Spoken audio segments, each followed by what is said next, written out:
जिन जिन नेताओं का स्वाभिमान इस बात से आहत हो रहा है कि रुपए को तमिल में कैसे लिखा जा रहा है, उन नेताओं से पूछा जाना चाहिए कि जब लोगों के हाथ में रुपया नहीं होता, जब भारत की बड़ी आबादी 25,000 महीना भी नहीं कमा पाती, भारत के 100 करोड़ लोग जरूरी चीजों के अलावा खरीदने की हालत में नहीं हैं, तब उनका भाषा और राष्ट्र को लेकर स्वाभिमान आहत क्यों नहीं होता?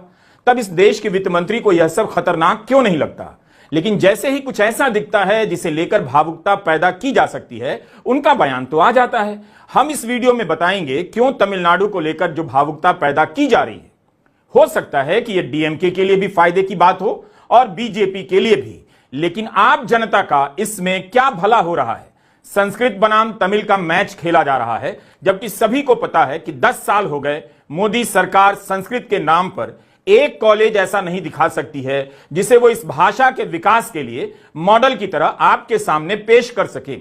अगर ऐसा कोई कॉलेज होता या यूनिवर्सिटी होती तो आज संस्कृत यूनिवर्सिटी की मिसालें दी जा रही होती और यूनिवर्सिटी की रैंकिंग में उसका कोई स्थान या मकाम नजर आता। तमिलनाडु ने अपने बजट में रुपए के हिंदी संकेतक की जगह तमिल में लिखे जाने वाले रू के चिन्ह का इस्तेमाल कर लिया, तो वित्त मंत्री निर्मला सीतारमण का बयान आ गया कि खतरनाक है। क्या यह इतना बड़ा मसला था? भारत की बुनियाद इतनी कमजोर है कि आप रुपए को तमिल या बांग्ला या ओडिया में लिख दें तो खतरनाक हो जाएगा। इस खबर से किसी का स्वाभिमान क्यों नहीं आहत हुआ?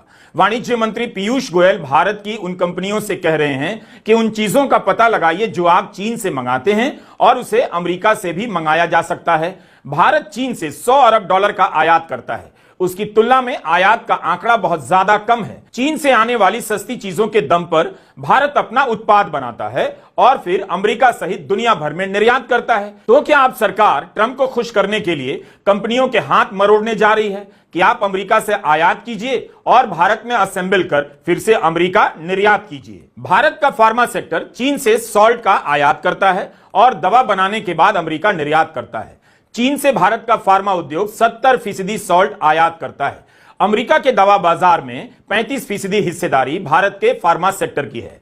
क्या भारत ट्रंप की खुशी के लिए फार्मा सेक्टर की इस कामयाबी की बलि देने जा रहा है?